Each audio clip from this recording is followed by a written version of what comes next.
when a 78-year-old gentleman comes with sudden onset of confusion, imbalance while walking. He had a similar episode 3 days ago. He is a known diabetic, hypertensive on regular medication. The CT scan showed, straight answer, CT scan showed it is a typical crescent appearance. Crescent appearance is the subdural hematoma. Crescent appearance, subdural hematoma on the CT scan. Which of the statements are true except for? It can be spontaneous in elderly and alcoholic, true. Lucid interval may be present is a true statement, though it is more common, less than extradural hematoma, but it is possible. The source is bridging vein is true. That is why the presentation is often subacute. But the prognosis with early surgery also remains poor due to the underlying brain parenchymal injury. Due to the underlying brain injury, brain damage. So prognosis even with surgery does not remain very well.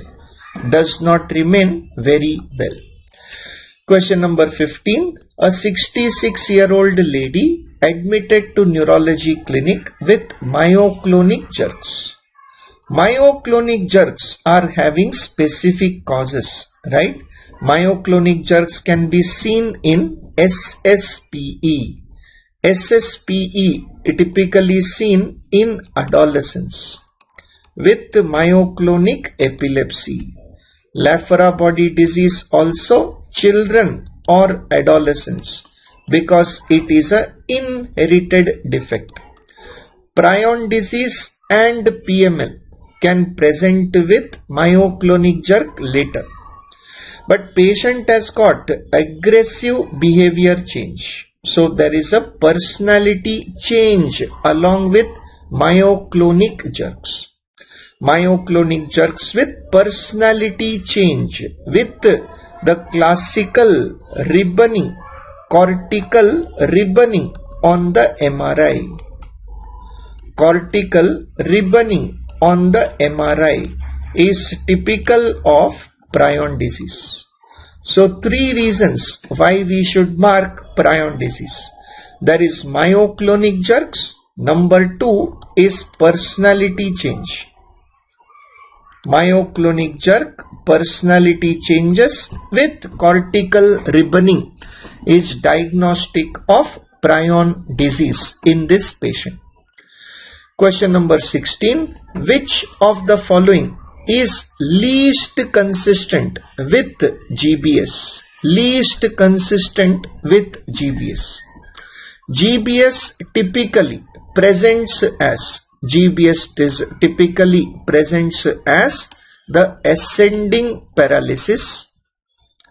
There is the ascending paralysis which is going to be there.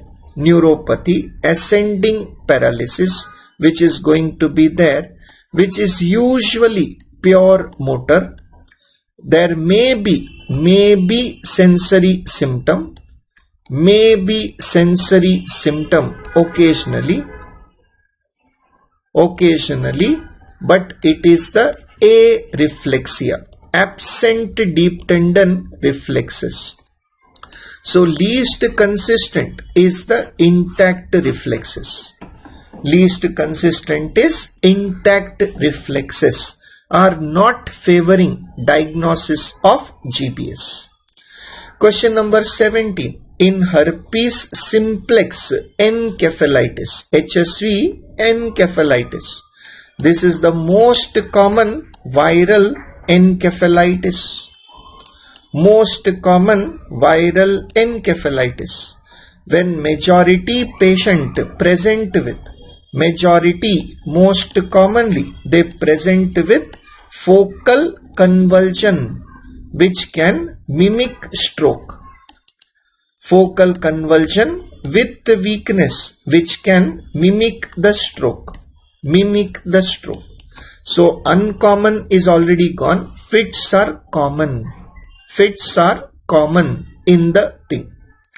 They are usually absent. Skin involvement of the herpes is usually absent in this patient. The spread is from the oral cavity. And the MRI characteristically normal? No. The temporal involvement, bitemporal horn, hyperintensity. Bitemporal hyperintensity are common finding on the MRI. Bitemporal hyperintensity is the common finding on the MRI. The drug of choice is IV acyclovir. The drug of choice is IV acyclovir. Prompt treatment, good prognosis. Nothing to worry. Question number 18. Simple one-liner. Most common cause of lobar pneumonia, Streptococcus pneumoniae. Streptococcus pneumoniae. Nothing to discuss. Most common histological type in the bronchogenic carcinoma, adenocarcinoma. Overall, most common histologic type is adenocarcinoma of the lung. Following clinical sign is unilateral in which of the condition? So this is your Babinski's sign. Babinski's sign or plantar sign. It is showing an extensor plantar response. Extensor response, which is suggestive of pyramidal lesion. Which is suggestive of a pyramidal upper motor neuron lesion. It is indicative of. In amyotropic lateral sclerosis, cervical myelopathy, in multiple sclerosis and subarachnoid hemorrhage, there can be bilateral extensor plantar. Bilateral extensor plantar. Bilateral disease. In unilateral disease like a right MCA infarct, you are going to get unilateral plantar response. Unilateral extensor plantar response will be seen. Question number 21. In anemic hypoxia, PaO2 will be normal. This is the type 4 respiratory failure. The type 4 respiratory failure where the defect is in the O2 delivery. Defect in the O2 delivery. The gas exchange at the lung is normal. Gas exchange in the lung is normal. So the oxygen level is normal. But the tissue does not get enough oxygen, leading to the hypoxia. Leading to hypoxia. So the correct answer is option number A. Question 22. Kussmaul sign is seen in all of the following except for. The Kussmaul sign is basically absence of the drop in the JVP or paradoxical rise in the JVP. Paradoxical rise in the JVP on inspiration. That is our Kussmaul sign. So this can occur in all conditions. So you'll draw this illustration and remember that normally during inspiration, the IJV column of blood should enter into the right atrium. But when it does not enter, we call it as Kussmaul sign. So the defect is right atrium is already full. The right atrium is already full. Why right atrium is already full? Because there is tricuspid stenosis.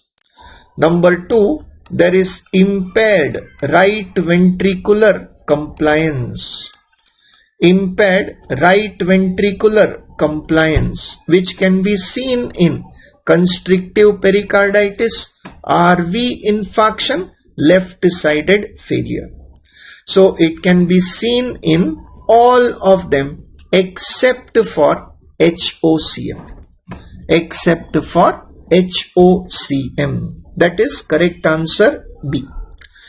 Question 23. This is straight answer. Prevalence of portal vein thrombosis in cirrhosis is 10%. I still remember, probably in my MBBS days also, this prevalence was there. From Love and Bailey we used to find out. So the only organ involvement which is more common in the CREST syndrome.